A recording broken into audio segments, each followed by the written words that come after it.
আৰু আমি বাৰংবাৰ বিজেপি চৰকাৰক বিচাৰো, হেমন্ত বিশ্ব শৰ্মাক বিচাৰো, লগতে আমাৰ বিধায়ক মহোদয়কো বিচাৰো। আমি 100% এই চৰকাৰখনকে বিচাৰো। চৰকাৰে দুখীয়া শ্ৰেণীৰ মানুহক বহুত সুবিধা দিছে। আমি বহুত আন্তৰিকতাৰে বিচাৰো বিজেপি চৰকাৰ, আমাৰ চৰকাৰ আহিব লাগে। ষ্টাৰ চিমেণ্ট প্ৰেজেণ্ট জনতাই কি কয় এই অনুষ্ঠানলৈ আপোনাক জনাইছো স্বাগতম।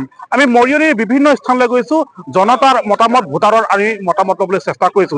এই মুহূৰ্তত উপস্থিত আছো মৰিয়নিৰ তৰাতলী অঞ্চলত, আৰু তৰাতলী অঞ্চলত যিসকল লোক আছে তেওঁলোকৰ পৰা আমি জানিবলৈ চেষ্টা কৰিম চৰকাৰখনক লৈ তেওঁলোকে কিমান সুখী, পুনৰবাৰ ডক্টৰ হিমন্ত বিশ্ব শৰ্মাক তেওঁলোকে মুখ্যমন্ত্ৰী হিচাপে বিচাৰে নাই। যিসকল মহিলা আছে মই তেওঁলোকৰ ওচৰত যাবলৈ চেষ্টা কৰিম। মই আপোনাৰ ওচৰলৈ আহিছো, কি ক'ব চৰকাৰখনক লৈ কিমান সুখী আৰু পুনৰবাৰ বিচাৰে নাই ডক্টৰ হিমন্ত বিশ্ব শৰ্মাক মুখ্যমন্ত্ৰী হিচাপে? আপোনাক ধন্যবাদ জনাইছো আমাৰ পৰা মন্তব্য বিচৰাৰ কাৰণে। আমি এইখন চৰকাৰলৈ বহুত সুখী, ইমান সুখী মানে আমি মহিলা বুলি নহয়, সাধাৰণ ষ্টুডেণ্ট এজনক সুধিব আপুনি। কলেজত পঢ়াবলৈ এটা সময়ত এনেকে হৈছিলে, নিজৰ আমাৰ ম্যাদী পত্ৰ যিখিনি মাটি থাকে তেওঁলোকৰ আগত বন্ধক দি, যাৰ পইচা থাকে তেওঁলোকৰ হাতত বন্ধক দি ল'ৰা ছোৱালী পঢ়াবলগীয়া হৈছিলে। মেট্ৰিক পাছ কৰিলে, সাধাৰণ মানুহৰ কথা কৈছো মই, যাৰ টকা আছে তেওঁলোকৰ কথা কোৱা নাই। কিন্তু এতিয়া কলেজলৈ যোৱাৰ লগে লগে তেওঁলোকে 1000 টকাকে এমাউণ্ট এটা পাই গৈছে, যিটো তেওঁলোকে শিক্ষাৰ ক্ষেত্ৰত ব্যৱহাৰ কৰিছে। আমি অৰুণোদয় পাই আমি মহিলাখিনিয়ে সৰু সুৰা কেতিয়াবা কুকুৰা পালনে হয়, কোনোবাই হাঁহ পালনে হওক, ছাগলী পালনে হওক, সেইবোৰৰ যোগেদি আমাৰ নিজৰ ঘৰখন আমি চলাবলৈ পাৰিছো। আনকি মোৰ লগৰ ছোৱালী এজনীয়ে এইটো পইচা পাই, এই উদ্যমিতা আঁচনি পাইছিলে 10,000 টকা, তেওঁ ইডলি দোচাৰ দোকান খুলি নিজৰ ঘৰখন চলাইছে। সেইকাৰণে আমাৰ চৰকাৰে দুখীয়া শ্ৰেণীৰ মানুহক বহুত সুবিধা দিছে। আমি বহুত আন্তৰিকতাৰে বিচাৰো আমাৰ চৰকাৰ আহিব লাগে, বিজেপি চৰকাৰ। আপোনাৰ আচলতে কি ক'ব? মই আপোনালোকৰ দ্বাৰা মই এই চেনেলৰ দ্বাৰা মই ক'ব বিচাৰো যে আমাৰ মুখ্যমন্ত্ৰী ডাঙৰীয়াক পুনৰবাৰ বাৰে আমি চৰকাৰ হোৱাটো আমি বিচাৰো। তেওঁ আমাক মানে চবকে ৰাস্তা ঘাটৰ পৰা লৈ কোনোফালে আপোনালোকে এতিয়া এইখিনি ৰাস্তাত আগতে চাগে আহিবলৈ নোৱাৰিছিলে, এআঁঠুমান চাগে বোকা আছিলে। এইখিনি ৰাস্তা এতিয়া যিটো ধুনীয়া ব্যৱস্থা হৈছে, ষ্টুডেণ্টৰ পৰা লৈ মানে ৰাস্তা ঘাটৰ পৰা লৈ যিখিনি হৈছে আমাৰ মহিলাসকলক লৈ, আৰু আগতে যেনেকে ৰেচনৰ চাউলখিনি আমি কিনি খাইছিলো, এতিয়া কিনি খাব নালাগে, আমি চবেই মানে অকল ফ্ৰীকে পাওঁ, অকল ফিংগাৰ প্ৰিণ্টটো দিব লাগে। সেইটোতো বাদে সেইখিনি কিনিবলৈও কিছুমানৰ পইচা নাছিলে, মানে এতিয়া যিটো পাওঁ সেইটোতে বহুত সন্তুষ্ট। আৰু মুখ্যমন্ত্ৰী মহোদয়ক আমি বাৰে যিমানবাৰ মুখ্যমন্ত্ৰী ডাঙৰীয়া মানে জীয়াই আছে, সিমান বাৰলৈকে আমি মুখ্যমন্ত্ৰী ডাঙৰীয়া হিমন্ত বিশ্ব শৰ্মাকে বিচাৰো। আপোনাৰ আচলতে কি ক'ব চৰকাৰখনক? মই বিশেষকৈ মই চাহ বাগানৰ কথা ক'ম। মই চাহ বাগানৰ এগৰাকী মহিলা।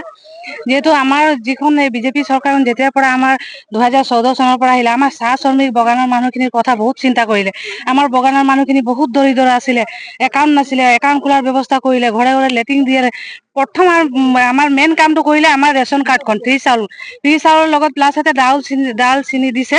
আকৌ জিকিলে মিঠাতেল দিব বুলি কৈছে। আৰু বিশেষকৈ আমাৰ ল'ৰা ছোৱালী বাগানৰ পঢ়াৰ ইমান কষ্ট পাইছিলে, এতিয়া স্কলাৰশ্বিপ পাইছে। এতিয়া চাইমন সিংহৰ এতিয়া যিখিনি মেট্ৰিক পাছ কৰিলে 10,000 টকাকে পাইছে, ৰিচেণ্ট পাইছে। এতিয়া স্কলাৰশ্বিপ পাইছে, ইমান পঢ়াৰ কাৰণে সুবিধা হৈছে। আৰু আমাৰ ল'ৰা ছোৱালীকেইটা যদি মেট্ৰিক পাছ কৰে, মা বাপেকে পঢ়াব নোৱাৰে, কলেজত এডমিশ্যন কৰিব নোৱাৰে, বহুত চিন্তা কৰে। এতিয়া আমাৰ এই চৰকাৰখনে ফ্ৰী এডমিশ্যন, ফ্ৰী কিতাপ পত্ৰ চব দিছে। সেইকাৰণে আমাৰ এইখন চৰকাৰ আমি বাৰে বিজেপি চৰকাৰখনক আৰু হেমন্ত বিশ্ব শৰ্মাক পুনৰ আমি মুখ্যমন্ত্ৰী হিচাপে আৰু আমাৰ এই মৰিয়নি সমষ্টিৰ উন্নয়নৰ কাৰণে আমি পুনৰবাৰ ৰূপজ্যোতি কৰ্মীক বিধায়ক হিচাপে পাব পাৰো। ধন্যবাদ। চৰকাৰখনৰ কামত কিমান সুখী আৰু পুনৰবাৰ বিচাৰে নাই ডক্টৰ হিমন্ত বিশ্ব শৰ্মাক মুখ্যমন্ত্ৰী হিচাপে, কি ক'ব? হয়, আপোনালোকৰ চেনেলৰ যোগেদি মই সকলোকে ধন্যবাদ জনাইছো। আমি 100% এই চৰকাৰখনকে বিচাৰো। কাৰণ মই এগৰাকী গাঁৱৰ মহিলা হৈও আগতে মই গাঁৱত এআঁঠু বোকাত মই অহা যোৱা কৰিছিলো। এতিয়া এনেকুৱা এটা ৰাস্তা পদূলি নাই, চব পকা, পথাৰলৈ যোৱাটোলৈকে পকা বনাই দিলে। পানীৰ কোনো অসুবিধা নাই, আমাৰ ৰাস্তা ঘাটৰ অসুবিধা নাই, শিক্ষা দীক্ষাৰ কোনো অসুবিধা নাই। চাওকচোন, মই এটা কথা কওঁ দেই, আমি সকলো মাতৃ ন, এতিয়া আমাৰ গৰ্ভত এটা সন্তান স্থিতি লোৱাৰ পৰাই চৰকাৰে দায়িত্ব লৈছে। গতিকে আৰু একেবাৰে বৃদ্ধ জনলৈকে, গতিকে আৰু কিমান দায়িত্ব ল'ব কওকচোন? তেনেকুৱা এখন চৰকাৰক যদি মই নিবিচাৰো, তেতিয়াহ'লে কি হ'ব? আমাক যি সহায় কৰে আমি তাকেই বিচাৰো। আৰু 100 বাৰ কম, মানে বিজেপি চৰকাৰখনকে আমাক লাগে।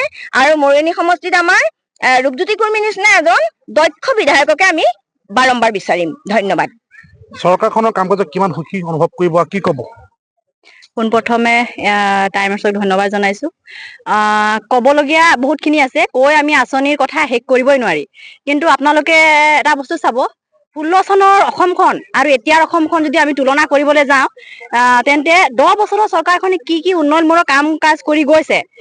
বাইদেউসকলে উপৰোক্ত মহিলাসকলে কৈ থৈ গ'ল যে ৰাস্তা পদূলিকে ধৰি বৃদ্ধ পেঞ্চন, অৰুণোদয়, মানে অভিলাষী যিমানখিনি আঁচনি, আমি আঁচনিৰ কথাটো আমি ক'বলৈ নাযাওঁৱেই। আৰু যিসকল উন্নয়নমূলক কাম, আমাৰ ৰাস্তা পদূলি, স্কুল, কলেজ আৰু ফ্লাইঅভাৰ, আমি আমাৰ মৰিয়নি সমষ্টিতে বহুত আমি তেনেকুৱা উন্নয়নমূলক আমি কাম কাজ দেখিছো। সেইটো কাৰণে আমি এইবাৰ সিদ্ধান্ত লৈছো আৰু প্ৰতিশ্ৰুতি দিছো যে আমি এইবাৰ বিধায়কক মানে বিপুল ভোটত জয় কৰিম বুলি সকলোকে প্ৰতিশ্ৰুতি দি মোৰ মন্তব্য মই মাৰিছো। কি ক'ব এইবাৰ আপোনালোকৰ চৰকাৰখনৰ কিমান সুখী অনুভৱ কৰিব আৰু পুনৰবাৰ বিচাৰে ডক্টৰ হিমন্ত বিশ্ব শৰ্মাক মুখ্যমন্ত্ৰী হিচাপে কি ক'ব? প্ৰথমতে আপোনালোকক ধন্যবাদ জ্ঞাপন কৰিছো। চবতকে ডাঙৰ কথা, উন্নয়নৰ কথা শুনিলে এইবেলি আৰু নতুনকে যিটো কৈছে অসম দৰ্শনৰ যোগেদি প্ৰতিটো মন্দিৰ, আমাৰ নামঘৰ, সেইবোৰত যিসকল মানে দান দিয়া হৈছে বা সেইসকলৰ উন্নয়নৰ কাৰণে যিখিনি সহায় যোগাইছে, তাৰ বাবেতো মানে আমি সদায় সুখী থাকিম। কেলে বিগত চৰকাৰৰ চকুত এইবোৰ পৰা নাছিলে, তেওঁ যে একদম গুৰিৰ পৰা বস্তুবোৰ চাবলৈ ধৰিছে, সেইকাৰণে আমি অতি সুখী হৈছো। আৰু আমি বাৰংবাৰ বিজেপি চৰকাৰক বিচাৰো, হেমন্ত বিশ্ব শৰ্মাক বিচাৰো, লগতে আমাৰ বিধায়ক মহোদয়কো বিচাৰো। ধন্যবাদ। নগৰ অঞ্চলৰ কথা শুনিলো, চাহ বাগিচাৰ কথা শুনিলো, গ্ৰামাঞ্চলৰ কথা কি ক'ব? গ্ৰামাঞ্চলতো তেনেকুৱা কোনো আমি অসুবিধা হৈছে যেন আমি তেনেকুৱা অনুভৱ নকৰো। প্ৰত্যেকটো সমস্যাৰ সমাধানৰ পথত আগবাঢ়িছে উন্নয়নৰ দিশে। আগতে যিবোৰ আছিলে আমি নিজে আমাৰ ঘৰৰ সন্মুখৰ ৰাস্তা দি আমাৰ ল'ৰা ছোৱালী যাবৰ কাৰণে বহুত অসুবিধা হৈছিলে, এতিয়াতো তেনেকুৱা কোনো নাই। প্ৰত্যেকটো গাঁৱৰ ঘৰ ৰাস্তাসমূহো মানে বনাই দিয়া হৈছে, উন্নয়নৰ দিশত আগবাঢ়িছে। উন্নয়নৰ কথা ক'বলৈ গ'লে আমাৰতো গাঁও অঞ্চলত যিখিনি উপাসনা গৃহই হওক বা আমাৰ কি কয় এইটো, যিখিনি মহিলা উদ্যমিতা হওক, অৰুণোদয় হওক, আঁচনিৰ বিষয়ে আমি কৈ শেষ কৰিব নোৱাৰো। মুঠতে গাঁও হওক নগৰ হওক সকলো সমানে আমাৰ আগবাঢ়িছে। অন্য এগৰাকী মহিলা আছে, আপোনাৰ আছিলে মহিলাৰ কাৰণে বিজেপি চৰকাৰ যথেষ্ট কাম কৰিছে, মুখ্যমন্ত্ৰীগৰাকীয়ে যথেষ্ট কাম কৰি আছে। পুনৰবাৰ ডক্টৰ হিমন্ত বিশ্ব শৰ্মাক আপোনাৰ মুখ্যমন্ত্ৰী বিচাৰে নে কি ক'ব? প্ৰথমতে মই টাইমেটক ধন্যবাদ জনাইছো। মই পুনৰবাৰ আকৌ আমাৰ 26 চনত বিজেপি চৰকাৰ হিমন্ত বিশ্ব শৰ্মাকে মই মুখ্যমন্ত্ৰী হিচাপে বিচাৰিছো। আৰু আমাৰ মৰিয়নি সমষ্টিৰ ৰূপজ্যোতি কুৰ্মী বিধায়ক ডাঙৰীয়াকে আমাৰ বিধায়ক হিচাপে আমি পুনৰবাৰ বিচাৰিছো। কাৰণ তেওঁৰ নিচিনা এজন সঁচা অন্তৰৰ আৰু দুখীয়াৰ হাতত ধৰি আগবঢ়াই যোৱা নিচিনা তেওঁক আমি কথা এষাৰ কবলৈ আমাৰ ভয় নালাগে। একদম সাধাৰণ, আমি যেনেকুৱা সাধাৰণ, তেওঁ এজন বিধায়ক বুলি মানে সাধাৰণকে থাকে। বিধায়ক বুলি আমাৰ ভয় নালাগে কথা এষাৰ কবলৈ, আমি সমানে বহি কথা পাতিব পাৰো। আৰু আমি তেনেকুৱা এজন বিধায়কে আমি বিচাৰো এই সমষ্টিটোত। আমি আৰু তেওঁক লৈ আমি বহুত কৰিবলগীয়া কামখিনি তেওঁ কৰিব বুলি ভাবিছো।